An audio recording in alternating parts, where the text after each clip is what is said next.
On a June morning in 2003, as she stepped out of her house, memories flooded in about her days as the assistant treasurer of Saunders County. She often wished she'd retired a bit earlier. Standing in the heart of Colon, Nebraska, a tiny town, she mentally mapped out her plans for the day. After 37 years of handling finances, her 5 years of retirement had given her the freedom to pursue her interests. Despite it not being a hobby, her Thursday hair appointments were a weekly delight she eagerly awaited. Running her fingers through her classic puffy curls, Sharon, with her brown hair, looked forward to the short drive to Cedar Bluffs for her salon session. It wasn't just a beauty pit stop. Cedar Bluffs held sentimental value as her high school town, where her mother had taught. But more than that, it was the conversations at the salon that Sharon cherished, the local news, weather chats, and exchanging thoughts with her hairdresser about everything under the sun. After her salon visit, Sharon loved taking a leisurely stroll through the farmer's market before heading back to her home of 47 years on Spruce Street.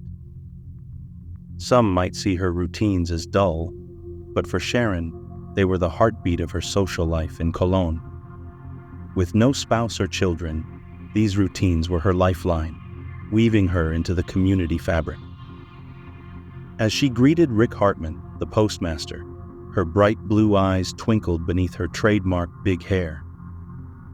Checking her mailbox, Sharon understood that these small interactions were what made her retirement in Cologne so profoundly rich and meaningful. Sharon and Rick were more than just acquaintances. They were good friends. She trusted him with her house key whenever she was off on one of her trips to Lincoln with her cousin. The post office, her regular haunt, was more than a place for mail. It was her social hub, where she caught up on local news and exchanged pleasantries with neighbors. Despite not being the nosy type, Sharon's years in customer service and handling money gave her an eye for making sure things ran smoothly in her beloved hometown. At the treasurer's office, she was known for her honesty and no-nonsense approach, a trait she'd developed growing up on a farm in Dodge, Nebraska. Even in Cologne, she wasn't shy about speaking up, especially with the younger crowd when mischief was afoot. Her ongoing tiff with a trucker who parked disruptively near her home was a topic of juicy gossip in Cologne. But apart from that, Sharon was a highly respected figure. Surprisingly, she maintained a good relationship with her ex-husband, Robert Lee Erickson, who had left her some properties after their divorce. One of these properties became her cozy home, while another turned into a welcoming community space after the local cafe closed. With Rick's help, Sharon opened it up, offering free coffee and lending a hand with tax inquiries. After saying her farewells to Rick, she made her way to the bank. Even in retirement, conversations there revolved around more personal topics: her vacation plans, her love for dancing, outdoor adventures like fishing, and the visits she made to her sister out in Colorado. Returning from Cedar Bluffs that afternoon, Sharon eagerly awaited her evening phone call, a routine she treasured. Living alone, she was cautious about her safety, but she balanced it well with her desire to engage with her community, opening up part of her house for neighbors to gather, a reflection of her caring and inclusive nature. That room in Sharon's house was sealed off from the rest, with carefully positioned window coverings ensuring no prying eyes could peer in or out of her living space. About 1.5 years ago, Sharon had a moment of unease. Convinced she saw a doorknob turn as if someone outside was checking for an unlocked door. In response, she promptly installed door alarms to ward off any potential intruders. Beyond Sharon's backyard, separated by a narrow alley, stood only a handful of residential buildings. About half a block away was a small field with long, round white steel tanks containing anhydrous ammonia, a crucial ingredient in both fertilizer and the illegal production of methamphetamine. Concerned about potential theft or misuse, Sharon enclosed her backyard with a 6-foot-high chain-link fence, leaving only the back and side doors with access. Now, checking her watch, Sharon unlocked her front door and entered her cozy wood-paneled living room. The prospect of changing into comfortable clothes, admiring her freshly styled hair, and settling into the soft brown armchair by the reading lamp brought a sense of relaxation. At precisely 5 p.m., Sharon would engage in her daily routine, a phone call with her cousin in Lincoln, a fellow travel enthusiast. The two friends, who frequently visited each other, had plans for lunch and a movie that Sunday. After confirming those plans during their call, Sharon's routine continued. A quick circuit around her house to ensure all doors were locked prepared her for the night. Despite not anticipating any trouble, Sharon, the person who knew every neighbor in Colon, maintained an extra line of defense, a small Beretta handgun tucked into her nightstand drawer. However, on the evening of Monday, June 30th, 2003, concern arose. Sharon's cousin in Lincoln repeatedly called the state bank in Colon where Sharon did her banking, as Sharon hadn't answered her phone despite the usual 5 p.m. call. The cousin's worry prompted a request for someone at the bank to check on Sharon. Though not uncommon in a town like Colon, where residents looked out for one another. The situation took a turn when two bank employees found an unread newspaper and a delivered package at Sharon's front door. The note accompanying the delivery suggested Sharon had missed the knock, but their own knocks went unanswered, intensifying the growing concern for Sharon's well-being. The two women working at the bank suddenly heard a door alarm go off in the house's side or back. After a quick call to Sharon's friend and the local postmaster, Rick Hartman, they all went inside Sharon's house, worried about her safety. Their concern turned to dread as they discovered Sharon's bedroom empty and in disarray, with an empty gun holster on her nightstand. Fear gripped them when they found Sharon's bed unmade, and they decided to check her garage across the street. Using a spare remote, they opened the garage door to find Sharon's car and, devastatingly, Sharon's lifeless, blood-spattered body next to a small black pistol. By 7 p.m. that Monday evening, emergency services swarmed the area after Rick's 911 call, just over a day after Sharon returned from visiting her cousin. Even before the crime scene tape was up, Rick, the local postmaster, was sharing his thoughts with the police. He believed Sharon might have taken her own life, drawing parallels to her father's tragic death years ago.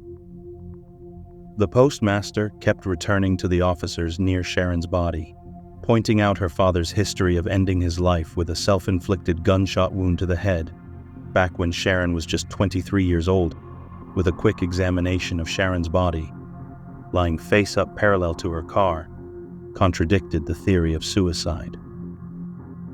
The Beretta was unloaded, showing no signs of recent firing. Further, a bloodied footprint on the floor didn't match Sharon's, and upon closer inspection of her injuries, it was evident to the investigators that Sharon hadn't shot herself. Instead, she appeared to have been subjected to a brutal and savage assault inside that garage by someone else. Meanwhile, as deputies conducted a thorough inspection of Sharon's residence adjacent to the garage, they relayed back the discovery that the phone line to her house had been cut. Evidence suggested an intruder had scaled Sharon's 6-foot fence and utilized a chisel to force entry through the side door, triggering both door and motion alarms in the backyard. Despite the apparent effectiveness of Sharon's security system, the alarms hadn't sounded loudly enough to alert neighbors to the intrusion. The Saunders County Sheriff's Department sought assistance from the Nebraska State Patrol, uncovering a distressing detail at the crime scene. Sharon's attire had been disturbed, indicating a potential sexual assault alongside the homicide, marking the first in Cologne in over 4 decades. Within hours of the grim discovery, crime technicians gathered physical evidence from Sharon's house and garage on Spruce Street. Simultaneously, law enforcement canvassed Cologne, seeking any potential witnesses or signs of suspicious activity related to the murder. However, Rumors and speculations had already permeated the town, fueling a swirl of inquiries about Sharon's life, stirring questions about what might have been hidden. By July 1st, investigators had a primary person of interest, Rick Hartman, Cologne's postmaster, and a volunteer firefighter. With no apparent personal motives from a partner or spouse, Rick's close relationship with Sharon, evidenced by his possession of a house key and assistance in property improvements, drew suspicion. His curious behavior around the crime scenes further raised eyebrows, prompting police to engage him in discussions regarding his actions before Sharon's death. While authorities pursued Rick's movements, they also entertained the theory of a botched robbery, despite the absence of any significant missing items from Sharon's home. Speculation arose that the break-in might have startled Sharon, leading her to confront the intruder with an unloaded firearm before seeking refuge in her garage, where she ultimately met her tragic fate. Both leads, however, hit roadblocks. Rick Hartman's alibi was corroborated by his family, eliminating him as a suspect. Similarly, the only individual with a criminal history in the vicinity, James Mars, had a confirmed alibi for the time of the murder. James, who had occasional interactions with Sharon in the past, primarily assisting with yard work or snow shoveling, had no substantial recent contact with her, further complicating the investigative trail. Meanwhile, the autopsy report on Sharon, released a week post her tragic demise, confirmed law enforcement's suspicions of a sexual assault before her murder.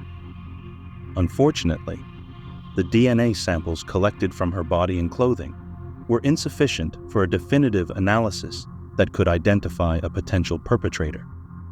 Moreover, police encountered a dearth of physical evidence.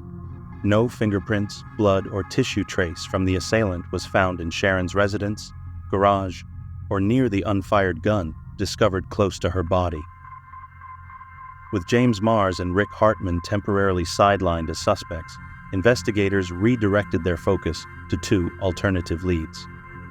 Following reports of disputes between Sharon and a trucker occasionally visiting Cologne, authorities canvassed gas stations and truck stops across Saunders County, inquiring about a distinctive red-rigged truck sporting an eagle on its front plate. Simultaneously, they delved into potential connections between Sharon's demise and the drug trade, exploring whether her murder might be linked to witnessing anhydrous ammonia theft from nearby tanks, a crucial meth ingredient. However, after almost 3 weeks, these leads also dissipated. Subsequently, when the trucker, unaware of an APB, passed through Cologne again, investigations ensued. Yet, his provided receipts confirmed he had been out of state during Sharon's murder. Likewise, no ties emerged between her death and local meth lab operators. By late July, nearly 7 weeks after the tragedy, state and local investigators were no closer to solving the case, leaving Cologne's residents increasingly anxious for answers. With dwindling leads, authorities resorted to sending the DNA evidence for more advanced testing at the Nebraska State University Medical Center Crime Lab. Revisiting Rick Hartman as a potential suspect, speculation within Cologne heightened, insinuating a possible affair between Rick and Sharon, leading to her violent demise. In October 2003, a tip refocused detectives on Rick as the prime suspect. His unusual purchase of Sharon's mattress at an estate sale triggered suspicion of potential DNA traces linking him to the crime. Although he denied involvement, eventually providing fingerprints, hair samples, and undergoing a polygraph with inconclusive results, lack of concrete evidence compelled investigators to release him temporarily, halting progress in the case. Months later, in April 2004, a pivotal development emerged when the Nebraska State Crime Lab contacted detectives, citing the discovery of a single sperm cell on Sharon's clothing. Scientists at the state lab successfully obtained a full DNA profile of Sharon's presumed assailant, stunning everyone involved by revealing it didn't match the DNA provided by the prime suspect, Rick Hartman. This breakthrough revitalized hope in the investigation. Detectives meticulously re-examined the 200 interviews and 500-page case file from 2003, hoping to uncover overlooked details. Within days, a DNA dragnet was cast across Colon and Saunders County, collecting samples from individuals named in prior interviews. These samples were sent to the Nebraska University Crime Lab. 3 weeks later, in late April 2004, exactly 10 months post Sharon's murder, the lab relayed another call to investigators. A DNA sample tested from this new round matched the genetic material left on Sharon's clothing, altering the perceptions of 128 Colon residents about their community and shaking their belief in human goodness. Subsequently, a reconstruction based on the case file and DNA evidence painted a picture of what might have occurred to Sharon on the early morning of June 30th, 2003. While Sharon spent Sunday, June 29th, with her cousin in Lincoln, her eventual killer spent time with their family. However, unlike Sharon, whose retirement marked a fulfilling life of hard work and strong relationships, the killer grappled with escalating despair that night. By 1:45 a.m. on Monday, June 30th, the killer stood outside Sharon's backyard, fixated on her perceived wealth as a solution to their problems. With the phone line already cut, the killer, armed with a chisel, breached the side door after scaling the fence. Triggering the alarm, it made Sharon wake up. Frantic, she dialed 911, only to encounter silence at the other end. Responding to the blaring alarm, she reached for her pistol, ready to defend herself as the intruder invaded her home. Even though the gun was not loaded, the Beretta felt solid and heavy in Sharon's hand. Sharon had dropped the holster onto the disheveled sheets, wrapping both hands around the gun's grip. When the intruder entered her bedroom, Sharon stood ready, the gun leveled directly at his chest. But at the sight of the intruder's face, Sharon's eyes widened, and the gun dipped slightly, an eruption of anger coursing through her being. She admonished the man vehemently, demanding he depart and never return. Closing the distance between them, Sharon stepped forward, driven by a surge of fury. Faced with her intense emotion and the sight of the Beretta aimed at him, the intruder stepped back, attempting to steady himself, and struggled to recapture the sense of empowerment that surged when he'd vaulted over Sharon's fence and forcibly entered her home only moments earlier. As he stepped into Sharon's house, the last thing he anticipated was encountering such a display of anger and defiance. The voice, articulating all his shortcomings and errors, caught him off guard. Swiftly changing direction, the intruder headed for the exit, finding nothing of value to pilfer. Escaping became the priority now. Despite slipping out and venturing onto the deserted street, the sound of Sharon's footsteps trailed behind. Ducking into the shadows, the intruder observed Sharon's movements as she emerged, armed and determined, heading for her garage about 50 yards away. Witnessing her actions, clicking the garage door opener, realization dawned on the intruder. Sharon intended to reach her cell phone inside the car, likely to alert the authorities about him and the unfolding situation. Reacting swiftly, the intruder sprinted from the shadows, racing after Sharon as she entered the garage. Managing to slip in just before the garage door began closing, a tense confrontation awaited within. 36 hours later, the medical examiner's report would reveal the true cause behind Sharon's demise: strangulation. However, preceding this fatal event was a brutal assault that inflicted severe blunt force trauma upon Sharon's left side. Her head, nose, and left eye bore the brunt of it. Evidence of defensive wounds scattered along her left side, coupled with cuts and bruises on her face, arms, and legs, painted a grim picture of Sharon's valiant struggle against her assailant. Tragically, despite her immense strength and unwavering will to survive, Sharon couldn't overcome her assailant's viciousness. Prior to the assault within the garage, the perpetrator, a man Sharon had known since childhood, perpetrated a despicable act of sexual assault against the 66-year-old retiree who had dedicated most of her life to aiding others. Finally, Sharon's killer unwrapped his hands from around Sharon's throat, but when he looked down at his victim, Sharon's killer was shocked to find that Sharon was still alive, exhausted, 24-year-old. James Marsu had been one of the teenagers Sharon had once scolded for getting into mischief, climbed to his feet, stepping onto Sharon's chest and neck. He could feel her ribs and the bones in her neck start to break under the weight of his boots. He viciously snuffed out the life of his victim through relentless force. Subsequently, James Mars's alibi, provided to investigators in July of 2003, approximately 11 days post Sharon's discovery, was found to be rife with falsehoods. Following an afternoon spent on Sunday, June 29th, assisting his aunt in Kansas with a roofing task, James returned to Nebraska, opting to indulge in beer at a friend's residence. By around 12:30 a.m. on Monday, June 30th, James and at least one companion frequented a local bar for roughly 30 minutes before shifting to another establishment, the Oasis. Their arrival at the Oasis coincided with the cessation of alcohol service, prompting the bartender's refusal to serve James. In response, James, fueled by a cocktail of intoxication and a newfound interest in cocaine, experimented with the substance for the first time.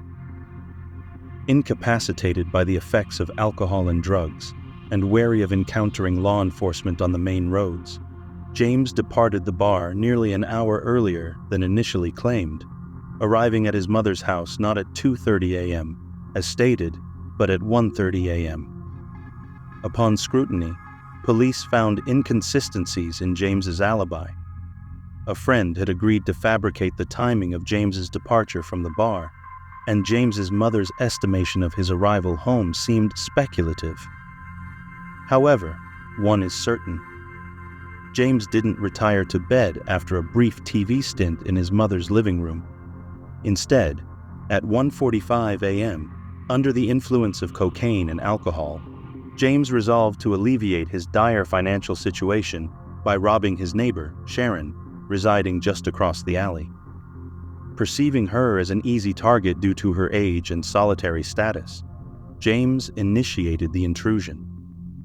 Upon recognizing her attacker, Sharon confronted him, echoing her past reactions to his teenage intrusions, demanding he leave her home. Complying with her demand, James witnessed Sharon's dash toward her garage, a move that sparked fear in him, anticipating her call to the authorities. His already tumultuous life, compounded by recent altercations with his girlfriend, absence of regular employment, and familial strains, pushed James over the edge. In his confession to investigators regarding Sharon's murder, James expressed, "I blew my cork." Notably, it wasn't until April 16, 2004, 10 months post Sharon's murder, and 6 months subsequent to James's relocation from Cologne to Lincoln, Nebraska, that significant developments occurred. The detectives located James and conducted a subsequent interview, requesting a DNA swab, which he consented to provide.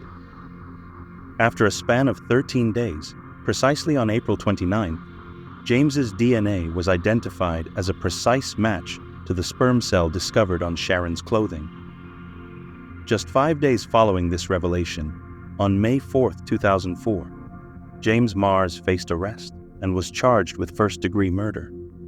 Skipping ahead 3 months to August of 2005, James Mars sidestepped a jury trial by admitting guilt to a reduced charge of second-degree murder, anticipating a maximum sentence of 20 years behind bars. However, in a surprising turn of events, in January of 2006, 3 years and 6 months after the brutal murder of his neighbor, James received a life sentence without the possibility of parole. In justifying the severity of the sentence, the judge directly addressed James, stating, "Nothing I can say or do to you today can repair what your actions have done. You've taken a loved one, terrorized your community and cast a shadow of fear and suspicion over the residents.